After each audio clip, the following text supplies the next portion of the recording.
Talking to myself. When I first decided to move to New York, it made my mom very nervous. A little while after I told her, she called me into the kitchen, which is where all important meetings are held. So she calls me into the kitchen so that she could give me tips on how to stay safe, unkilled, relatively alive while in New York. Now, she'd never been to New York, but she watched Oprah. So she had a great deal of insight. Even though Oprah was in Chicago, it didn't matter. A big city is a big city, and the people there are just waiting to kill you. And never having done something or not knowing anything about a subject is rarely a reason not to give your opinion on that subject, especially in my family. So my mom pulls me into the kitchen and she starts to whisper, because all important conversations in life start in a whisper. It may end with throwing pots and pans and screaming, but it starts in a whisper.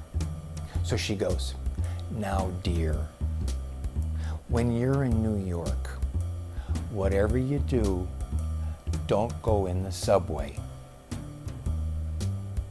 Yeah, right. Because there are so many other economical ways to get around New York.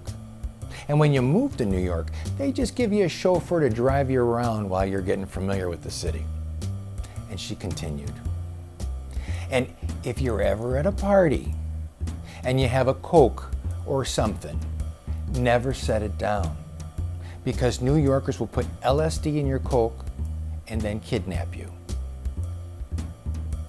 Yeah, well, I wouldn't want that to happen. Unless I could get the LSD on the side for later, and kind of without the kidnapping. And God forbid they would want to kidnap me for money, because I couldn't even get an allowance out of these people.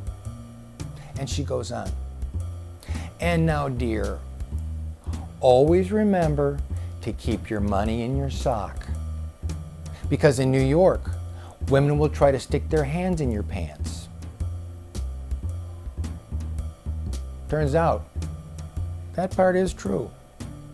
It's not exactly in that order, though. You see, how it works is this.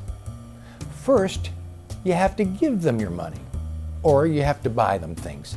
Then they will stick their hands down your pants for sure. And that's just to see if you have any more money left.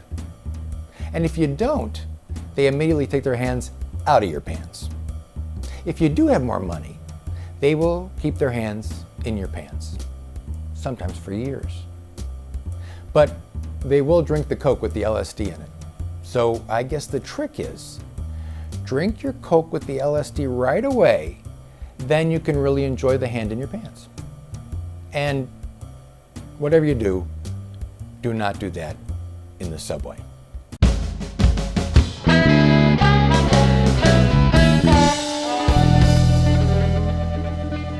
Little dog.